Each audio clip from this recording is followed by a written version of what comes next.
markaan waxbarashada ka warramayno waxay dhahdaan aqoon-yahanadu waxbarashada dunida taalloo dhan 3 qaybood baa loo qaybiyaa. waxbarashada dunida taalloo dhan waxaan waxbarashada xoog uga warramayaa waxa weeyaan dee ilmahan intaynu iskuul geyno ayna wax dhaba ku darsanin. si awgeed waxaan rabaa inaan tilmaamo waxbarashadu khatarteed iyo waxa loo dhigaa wuxuu yahay iyo natiijada productka ay soo saartay si aynu arki karno. culumta bay yidhahdeen dunida taalla waa 3 qaybood. qayb waa la kala qarsadaa, laysmana siiyo, sinaba laysuguma ogolaado. basaasnimada dunida ugu weyna iyaday ka dhacdaa.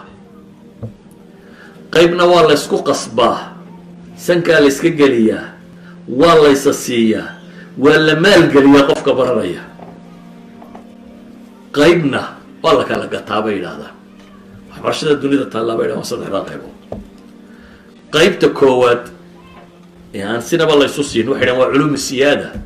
waa culumta keenta wadan inuu dhaqaalaha dunida ama hogaamiyo ama xoogga dunida hogaamiyo ama waxaan hogaamiyo.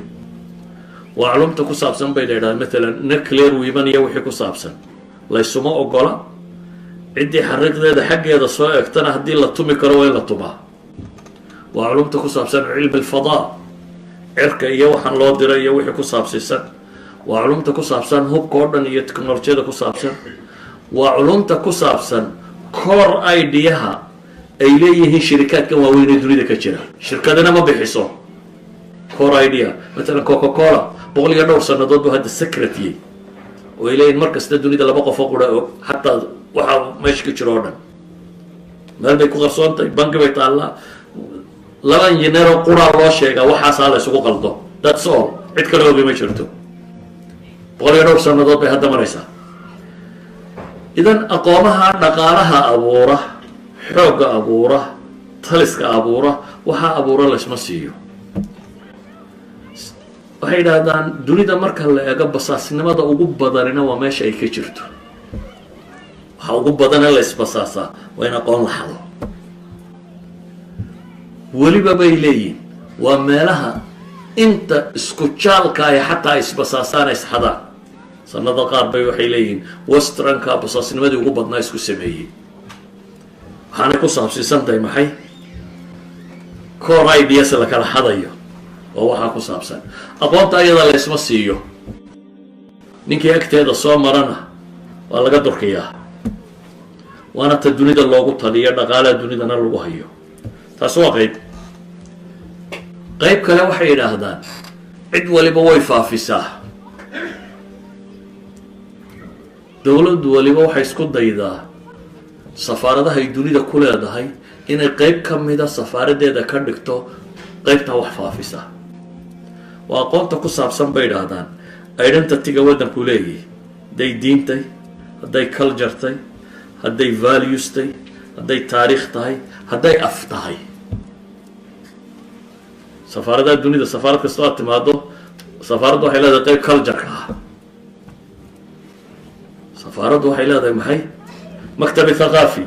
maktabi thaqaafi muxuu sameeyaa? wuxuu hirgelinayaa taariikhdii waddankan inuu dadka baro.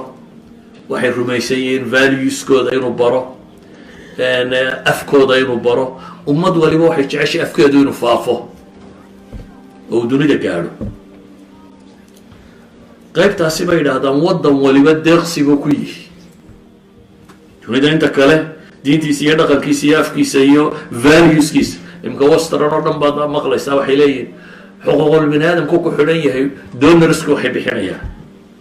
xuquuqda la sheegaya waa maxay? waa afkaartay reer galbeedku rumaysan yihin ama l b g t dheh ama kandhe ama waxandhe ama waxandhe waxoodaasay ku xidhan yahay deeqaha la bixinayo, waxa la samaynayo, politiska booska la iska taagayo.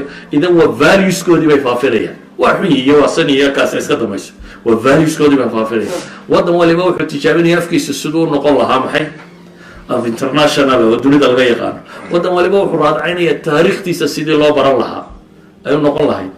kaana shakaa la iska geliyaa waddan waliba inuu maalgeliyo. waana meesha ugu badan ee wasaaradda waxbarashadu qabato. higher education marka laga yimaado wasaaraddan waxbarashadu waxa ugu weyn ay qabataa waxa weeyaan cultureka iyo valueska iyo afka iyo dhaqanka iyo diinta iyo aragtida ay dadku leeyihin inay ilaaliso oo dadka la baro. qaybna bay yidhaahdaan cilmiga ka midi waa qaybta bini aadamku wadaago oo waa la kala gataa una iyada lacagtaada, dhakhtarnimada iyo injineernimada iyo waxyaabaha kalaynu sheegno, idaarada iyo handasada iyo waxaa la kala barto oo dhan. jaamacadkaad fiigaaga haddaad la baxdo waa maxay? waa kuu banaantay. therefore iyada waa la kala gataa.